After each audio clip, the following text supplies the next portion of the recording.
So, hi Sydney, I'm Stevie. Hi. I will be your counselor today. So a little bit about me. I went to school at Bowling Green State University, got my clinical mental health license. Also did my undergrad in BG. Anything specific you want to know about me? Any questions you have right off the bat?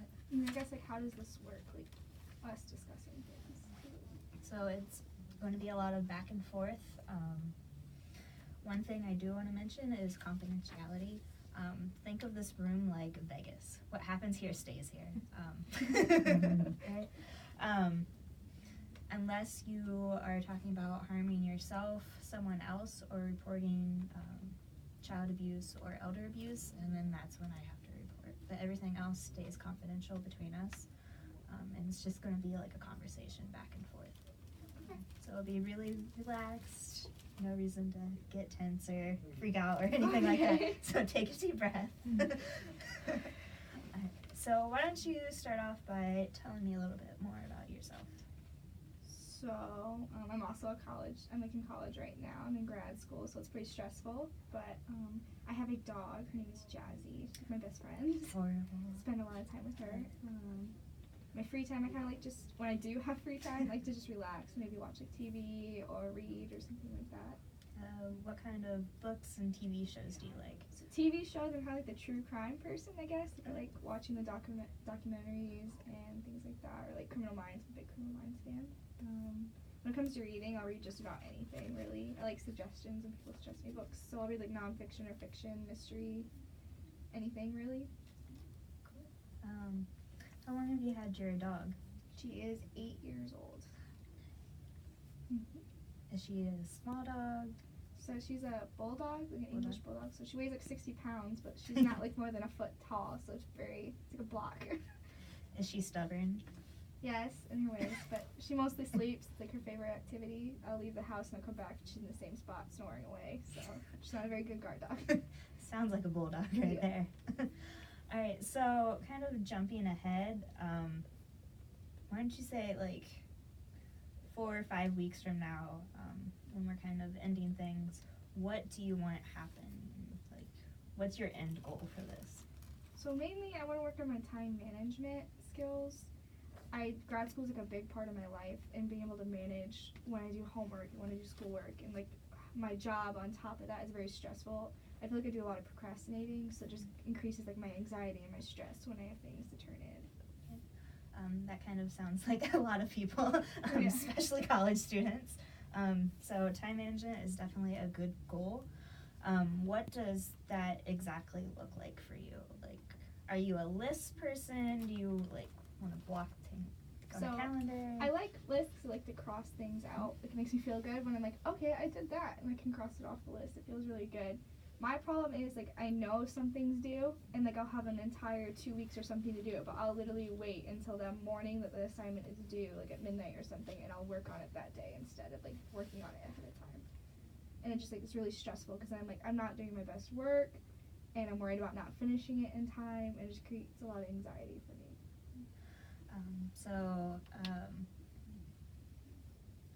Have you ever tried, so you say you have it 2 weeks out, kind of breaking it up if there's multiple parts? Because I know a lot of assignments, usually there's 2 or 3 parts. Mm-hmm. Have you tried that before? Sometimes I'll go with the intention of starting it early, and I'll sit down and do it, and then I'll get distracted halfway through working on what I said I was going to work on, and I won't come back to it. Or I'll have the intention to do it, and then I'll come home from work or something I'm tired, I don't feel like doing it, I'll just do it tomorrow. I'll just keep putting it off until it really gets to the day it's due, and I'm okay, now I have to do it. Mm-hmm. And having to do it is what makes me go ahead and start it, I guess.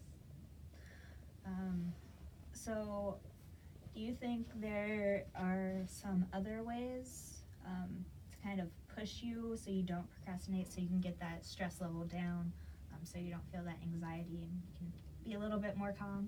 I definitely think I need to make more of a stricter schedule, block out the times and say, okay, this is when you need to do this, and this is your only, you have to do it then. Trying to find the motivation to do it then is something I really need to work on. Okay. So let's try to think of some things that would motivate you to work on it. Maybe kind of like rewards yourself in a way. Maybe going and taking your dog for a walk or Yeah. taking a nap with him. So let's kind of start brainstorming something like that. Okay, I don't know, I guess. So mainly when I know I have homework, I'm tired from work. So I'm a substitute teacher, so I deal with kids most days, and it's just they're running around. Cause I usually end up teaching for like the younger grades, like kindergarten. So it's like a lot more hands-on. You have to watch them the whole time. It's not middle schoolers where you can like, okay, do this, and they'll go and do it. You have to be very hands-on. And I'm just really tired by the end of the day. And then when I have class that night too, those couple of hours I have between work and class, I'm like, I don't want to do anything. I know I should, but I don't know, maybe saying if you do this now, then tomorrow during your 2-hour break, you don't have to do anything. Like you can sit there and watch a TV show or read and then go to class and not have to do the homework then because you already did it earlier or something. So blocking out that time, rewarding yourself with a good book or a TV show definitely sounds like a good thing to do. So let me ask you this. Are you a digital person or a pen and paper person? When like I have reading, I like to have like the physical book. I don't like reading on like my laptop screen or anything. It also kind of hurts my eyes. When it comes to note taking and things like that, I type up all my notes just because I don't like writing fast, and I can also go back and change things having to cross it off. But I don't know, like reading, I like to have it there and I'll highlight and things like that. So that's when I'm reading, I like to have it physically there. So when you're working on your time management stuff and making your lists, do you make like post-it note lists or do you do it on your computer? So I have like a planner where I have like all of my assignments, like when they're due in there and everything I need to do is in there. I've tried sticky notes before, like putting it on my bedroom mirror and like a day that I'm going to do it or something like that and trying to work it down. Then I usually just end up looking at it like, I'll do it another day and walking away. Sounds like me back in the day. Okay, so procrastination, I can definitely tell it's stressing you out and something you kind of want to spread out. So you say you're a substitute teacher. How many days do you typically get called in? Usually it's like 3 to 4 days a week. 3 to 4? Some weeks I'll only get called in once. It kind of just depends on what teachers are sick or what they have to do or something like that. But usually 3 to 4. And then so after class you have, or after work you have, you said a couple hour block before you have to go to class. Mm-hmm. And what do you do in that 2-hour block now? So now I'll either go home and like I'll start my laundry or something like that, and like I'll sit down and turn on the TV or something like that. When I have like homework due that night or something, I'll work on it. Or like if I have reading for that class that night, I'll work on that.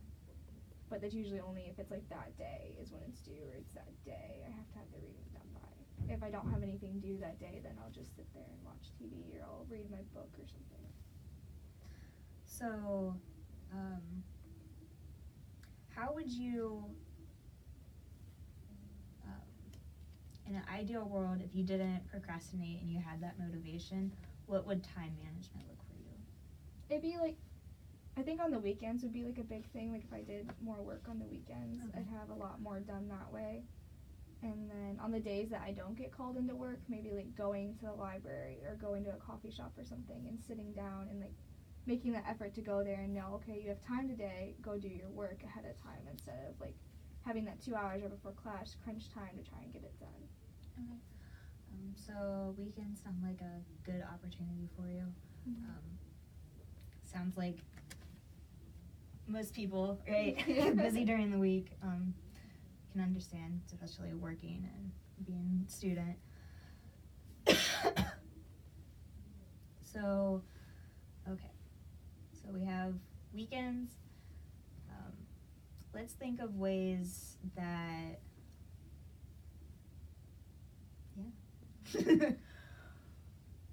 ways that we can kind of slowly move forward. So like something you can work on next week. Do you have any ideas or anything like that? Maybe like setting aside like an exact day where I'm gonna do something. Okay. So what day would that be for you? Probably think? like a Saturday or a Sunday would be my best bet for actually having the time to do it. Okay, and on that Saturday, are you doing your homework for the whole week or just for a certain class? So most weeks, like, I'll have reading for every class to get done. So I think like Saturday could be like, okay, do the reading or something first, and like assignments, I have plenty of notice because the syllabus has like all the due dates listed and things like that. So I know they're coming up. So I would like, in the end, I'd like to be able to like have my assignment done like a week before it's due, if that's possible. Like if it's not like something I need to learn in class and then do, like it's something I can work on my own and do it. Okay. So, how many assignments do you have going on next week? Next week, I had to actually, I have think. quite a bit due next week. So I have like a journal due and a couple of reflections to do. I have a big project for one of my classes due that's like 3 parts. That's gonna take quite a bit of time to get done. And have you started any of those? I've started some of them, but not as much as I probably should have had done at this point. If I don't want to be waiting at the last second to do them. Okay. Well, it sounds like you have a good, solid plan starting. So I would say definitely Saturday, set aside maybe 2 or 3 hours, just to maybe even getting one homework assignment done, or enough for 1 or 2 classes. That will be a good start, and then we'll kind of start building on there. So maybe you'll be less stressed in one class and not the others. Yeah. And then we'll slowly work on your progression to see how you're doing, and maybe think of some other ways to help you get more motivated. So, do you have any other thoughts, suggestions? Well, I guess my thoughts are is like, how do I find the motivation to get started? So let's say when it's not a homework assignment, what else gets you motivated to, let's say, do the laundry or clean your house or... I need clothing. It's mainly like the laundry thing. Like if I want to wear something, I'll do it. Or, like usually when my hamper's full, I'm like, okay, just throw it in there. And like it's not that hard to go put it in the washer and switch it and everything. Cleaning the house is more like, I'll think on it during the week. I'm okay, I really need to vacuum my room or wipe down the counters or something. I'll plan to do it that weekend and I'll do it, and I don't know if that's more because that's where I'm living and I'm like, okay, I see it every day, this is something I need to get done. Whereas an assignment I can kind of push off into the back of my mind because it's not physically there. Yeah. So maybe it's something that you turn those assignments into something more physical, so you can visually see it a little bit more, something that's kind of in your face. I know you said earlier that post-it notes didn't really work, you kind of ignore them. So maybe that's something we can dwell on for next time. So hopefully that will help. So, you can tell you're kind of really stressed with school and things like that. Working basically full-time on some weeks, on top of classes and stuff. Your stress is really high, especially when you're putting off all of your assignments like a typical student, so you don't have to like stress yourself up like that. You're not unique in that way, everyone does it. So you kind of want to spread that out so you're not feeling stressed and overwhelmed, because that can have an effect on your health. Probably more tired. It definitely messes with my sleep schedule a lot, because then I'm up super late trying to get something done, or I'm just stressed out about the fact that like the night before it's due, like I know it's not due until midnight, but like the night before I'm like, I should have worked on that today, and I'll be like thinking that to myself all night, like saying you could have gotten it done earlier, at least started it, because now you have to rush and finish it. And so like I'll end up not getting a lot of sleep, and then like at work the next day I'm super tired and I'm not. Especially with all those little ones running around, it definitely right? gets frustrating. Yeah. I can understand that. So we'll hopefully down the line get that under control so you can get better sleep and have more energy for all the little kids running around you. And definitely just your overall stress, make you feel more relaxed. So again, we'll just, for next week, Saturday, block off a couple hours, at least get, we'll say, what about half your homework assignments done? I think that's doable. It's definitely doable. So that way you're not overwhelmed trying to cram everything in, but then we'll gradually make it bigger. So So, any last questions, thoughts, concerns before we conclude for today? I think I'm okay for now. Okay, awesome.